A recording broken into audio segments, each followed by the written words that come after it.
नमस्कार दोस्तों, आज की हमारी कहानी है लक्ष्मी नारायण। एक बार भगवान नारायण लक्ष्मी जी से बोले, लोगों में कितनी भक्ति बढ़ गई है, सब नारायण नारायण करते हैं। तो लक्ष्मी जी बोली, आपको पाने के लिए नहीं, मुझे पाने के लिए भक्ति बढ़ गई है। भगवान ने कहा, लोग लक्ष्मी लक्ष्मी ऐसा जाप थोड़ी ही ना करते हैं। इस पर माता लक्ष्मी बोली कि विश्वास ना हो तो परीक्षा हो जाए। भगवान नारायण एक गांव में ब्राह्मण का रूप लेकर गए।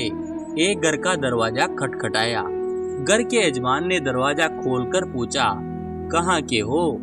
भगवान बोले, हम तुम्हारे नगर में भगवान की का कथा कीर्तन करना चाहते हैं। यजमान बोला, ठीक है महाराज, जब तक कथा होगी आप मेरे घर में रहना। गांव के कुछ लोग इकट्ठा हो गए और सब तैयारी कर दी। पहले दिन कुछ लोग आए। अब भगवान स्वयं कथा कर रहे थे तो संगत बढ़ी। दूसरे और तीसरे दिन और भी भीड़ हो गई। भगवान खुश हो गए, कितनी भक्ति है लोगों में। लक्ष्मी माता ने सोचा, अब देखा जाए कि क्या चल रहा है। लक्ष्मी माता ने बूढ़ी माता का रूप लिया और उस नगर में पहुंची। एक महिला ताला बंद करके कथा में जा रही थी। माता उसके द्वार पर पहुंची और बोली, बेटी जरा पानी पिला दे। तो वो महिला बोली, माता जी 3:30 बजे हैं, मेरे को प्रवचन में जाना है। लक्ष्मी माता बोली, पिला दे बेटी थोड़ा पानी, बहुत प्यास लगी है। तो वह महिला लोटा भर के पानी लाई। माता ने पानी पिया और लोटा वापस लौटाया तो सोने का हो गया था।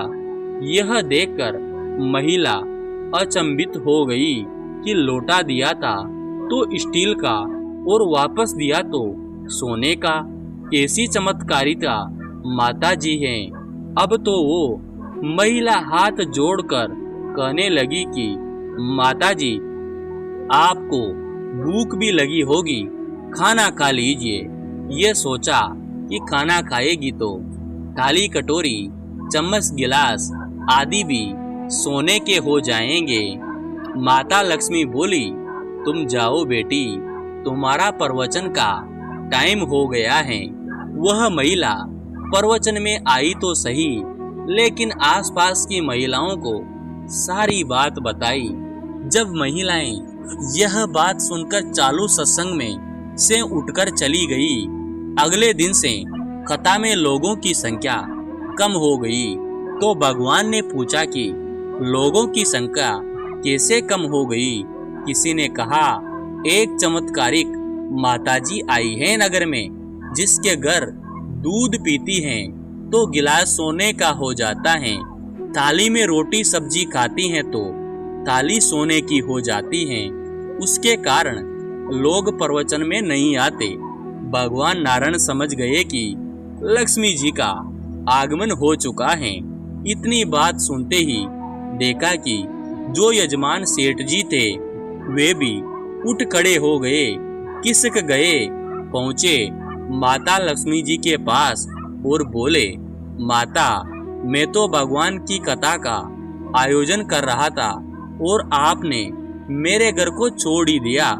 माता लक्ष्मी बोली, तुम्हारे घर तो मैं सबसे पहले आने वाली थी, लेकिन तुमने अपने घर में जिस कथाकार को ठहराया है ना, वो चला जाए तभी तो मैं आऊं। सेठ जी बोले, बस इतनी सी बात, अभी उनको धर्मशाला में कमरा दिलवा देता हूँ। जैसे ही महाराज भगवान कथा करके घर आए तो सेठ जी बोले, महाराज आप अपना बिस्तर बांधो, आपकी व्यवस्था अब से धर्मशाला में कर दी है।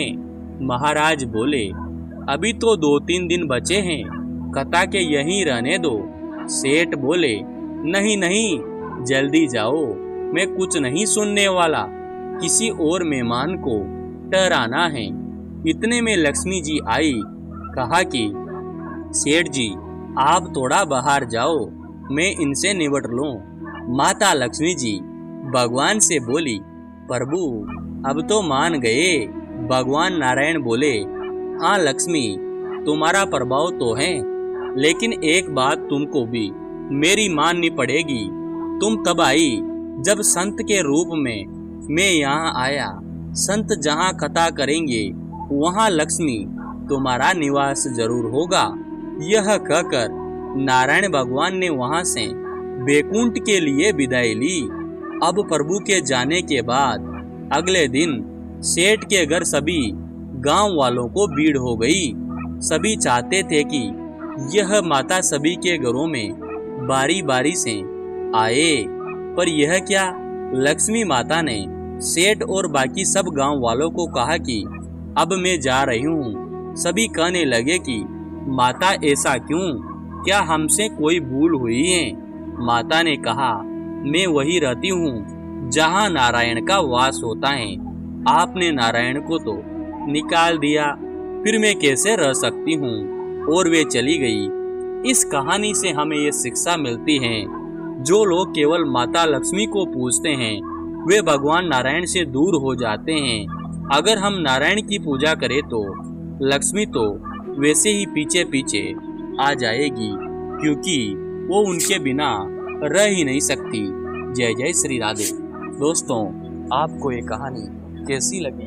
अगर अच्छी लगी तो हमारे YouTube चैनल को सब्सक्राइब जरूर कीजिए और ज़्यादा से ज़्यादा शेयर कीजिए।